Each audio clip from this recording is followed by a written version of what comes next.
산불 진화에 있어서 핵심 장비가 헬기다라고 생각하는데 동의하십니까? 예, 동의합니다. 그런데 그 핵심 장비인 헬기가 많이 노후가 돼 있습니다. 정말 제가 이건 시한폭탄을 안고 있는 것 같다라는 표현을 쓰고 싶은데 청장님 생각은 어떻습니까?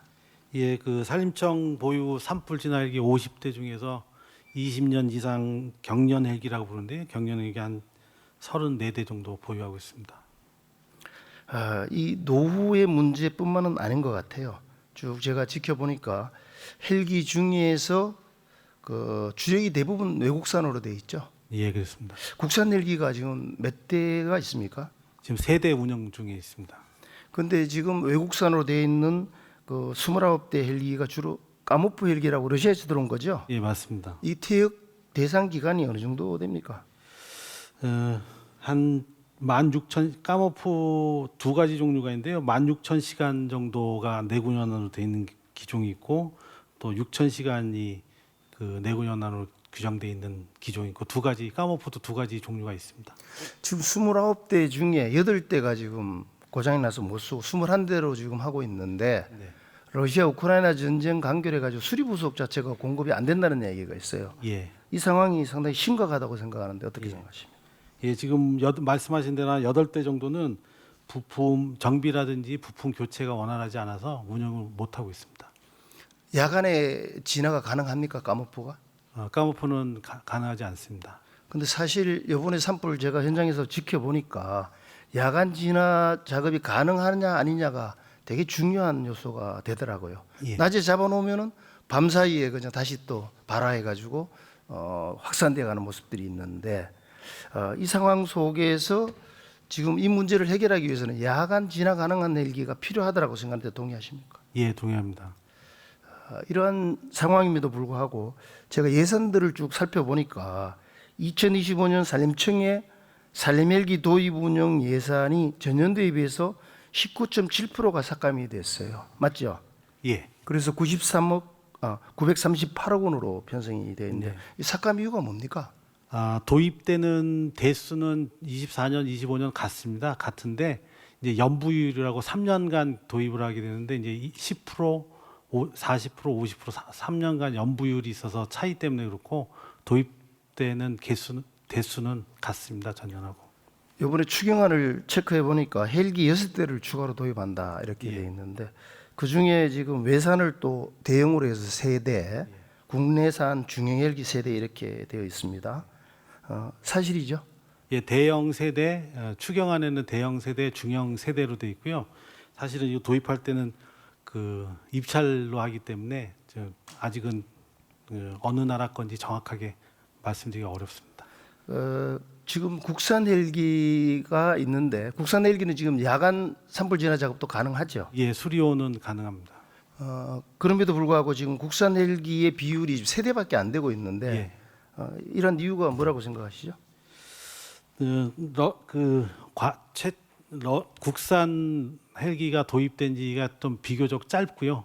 담수량이 외산에 비해서 조금 작은 편입니다. 대신 기동성이라든지 편의성 같은 거는 뭐 야간 진화라든지 이런 거 높기 때문에 또 그런 측면에서 도입이 좀 늦게 시작이 됐습니다. 아마 도입 진행이 늦어져 가지고 그렇다고 저는 이해를 하고 있는데 비용을 운용을 하는 과정에서 효율성 측면에서 봤을 때 연간 유지비에서도 상당히 강점이 있더라고요.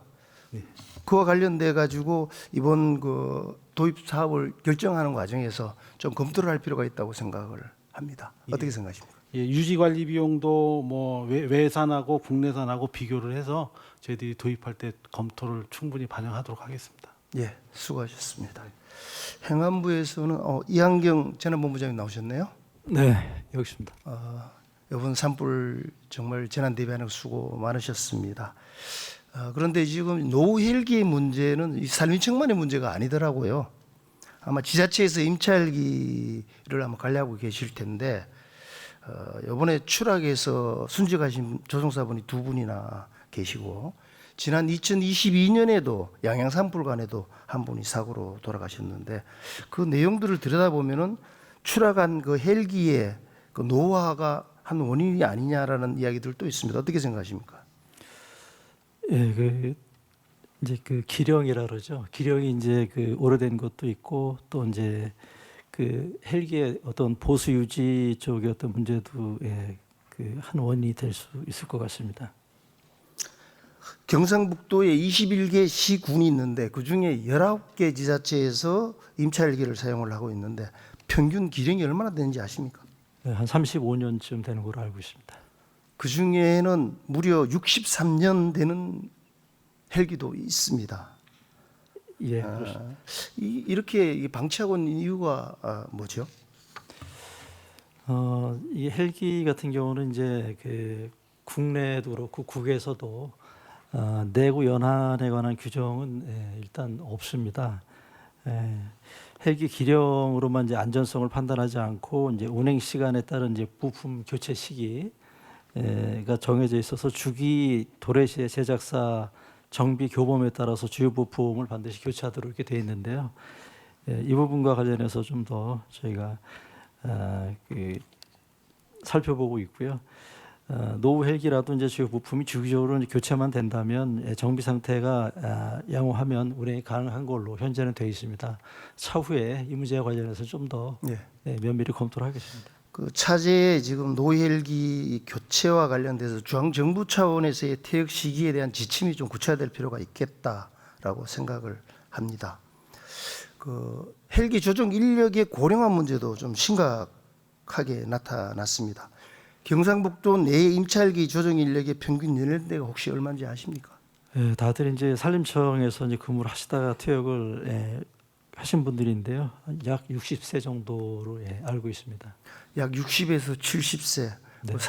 사고로 이번에 사망하신 분은 70세가 넘는 것으로 파악이 됐는데 예, 연세가 드시면 인지력이 떨어질 수밖에 없잖아요. 예, 그렇습니다. 그래서 그 기장들의 그 신체 상태에 대한 주기적인 점검이 필요하다고 생각되는데 지금 어떻게 하고 있습니까? 그러니까 임차인기 조종사 같은 경우는 이제 국토부에서 항공 신체 검사 증명을 받도록 되어 있습니다. 주기적으로 이제 항공 전문의를 통해서 시력 검사, 청력 검사, 또 심전도 검사와 의사 상담 등을 진행하고 있고요. 이거를 통과해야만 운행을 계속할 수 있도록 그렇게 하고 있습니다. 그래서 정부 차원에서 이 통일된 관리 체계를 좀 더 조밀하게 해야 될 필요가 있다라고 말씀을 드리겠습니다. 이번 산불로 인해서 그 주거지역 피해가 상당히 심각합니다. 많은 이재민들이 발생을 했는데 현재 계획하고 있는 정부 지원 규모가 얼마나 됩니까? 이제 그 절차상으로는 저희가 그 중대본 심의에서 확정이 됐을 때 그 금액이 이제 확정이 되는 거고요. 현재 저희가 그 추계 정도로 보면은 1조가 넘는 걸로 이렇게 되어 있습니다. 1조가 넘는 걸로. 그럼 그렇게 됐을 때 그 이 가구당 지원할 수 있는 예산 금액이 좀 정리가 됩니까? 그 부분도 이제 좀 전에 말씀드린 것처럼 복구 계획이 확정이 됐을 때 이제 말씀드릴 수 있는 부분이고요. 현재는 이제 여기 지금 추경도 진행이 되고 있지만 추경과 또 재정 당국과의 어떤 그 협의가 계속 진행되고 있다는 말씀드리겠습니다. 저희가 이제 파악을 좀 해보니까 이번에 약 한 3,600만 원 정도 지원이 가능하다라고 이야기를 하고 있는데 이 3,600만 원의 의미 자체가 한국부동산원이 발표한 건물 신축 단가표를 놓고 봤을 때 좀 턱없이 부족하다. 거기서 발표한 내용은 약 한 34평형 다가구 혹은 연립주택을 기준으로 했을 때 2.3억에서 2.5억이 든다라고 하고 있거든요. 그렇게 했을 때 상당히 갭이 발생이 됩니다. 이 상황은 결국은 지금 임시 거주 시설에서 자기 본래 그 시설로 거주 시설로 돌아가는 데 있어서 여러 가지 문제가 발생이 될 수 있다라고 봅니다. 단적인 예가 2023년 4월에 강릉시의 산불 시에 274세대에서 임대 및 임시주택이 지원이 됐는데 벌써 2년이 지났지 않습니까? 예, 그런데 아직도 못 돌아가고 있는 세대가 많죠. 예, 그렇습니다. 274세대 중에서 196세대는 이제 그 LH 임대주택, 그다음에 조립주택 등에 이제 그 지원을 했고요. 현재 이제 복귀하신 분들을 보면 이제 147세대가 복귀를 했고 127세대가 아직은 남아 계십니다. 예. 그 이제 이게 지금 문제는 임시주택이나 공공임대주택 지원도 2년이 한도가 되지 않습니까? 기본적으로 1+1입니다. 예. 예, 그렇게 되기 때문에 이런 문제에 대한 근본적인 대책이 필요하다는 말씀을 드리고요. 이번 산불의 특징은 이제 이 산불 지역이 전부 다 농촌 지역이다 보니까 농기계들이라든가 생활 기반 시설이 완전히 다 타버렸어요. 특히 그 농기계 같은 경우 중소형 농기계가 44종에 달하는데 그 중에 지금 10종만이 지원업종으로 정해져 있고 보상 비율도 15%밖에 안 되는 문제 알고 계시죠? 예, 알고 있습니다. 이걸 어떻게 지금 해결하려고 그러죠? 지금 이제 협의를 하는 과정이고 곧 복구 계획이 이제 완료가 될 텐데요. 지금 방향만 좀 말씀을 드리면 그 단가 그 비율, 그 단가 지원 비율하고 그다음에 그 대상 그 품목 또 대거 확대하는 쪽으로 검토하고 있다는 말씀 드리겠습니다. 예. 마지막으로 한 가지를 더 질문드리고 싶은데 2025년 재난안전특별교부세 예산 8,232억 원 중에 산불 피해 교부 계획이 얼마 됩니까? 현재는 약 300억 좀 넘게 갔습니다. 300억 정도. 이제 턱없이 부족하잖아요. 저희가 이제 순서가 이렇습니다. 잠깐 말씀드리면 이제 응급복구비로 나가는 돈이 있고요. 나중에 이제 항구복구비로 해서 또 그 지방 정부에 저희가 교부하게 돼 있어서 최종적으로는 금액이 많이 증가할 겁니다. 이번에 대형 산불이 경상북도에 집중되다 보니까 지자체의 재난 대응 여력이 상당히 제한이 됩니다. 그래서 국고 보조비 사업은 지방비 분담료를 조정할 필요가 있을 것 같고 또 지방채의 인수를 확대하는 방안들도 필요하다는 이야기들이 있어요. 거기에 대한 의견 말씀해 주시죠. 예, 그것도 아까 부총리께서 경제부총리께서 말씀하신 것처럼 이제 그 2,000억 기체를 승인하는 말씀드렸는데요. 관련해서 이제 그 특교세도 아까 말씀드린 대로 항구복구 쪽에 더 추가 지원하게 되면 많이 도움이 될 거로 생각하고 있습니다. 네, 감사합니다.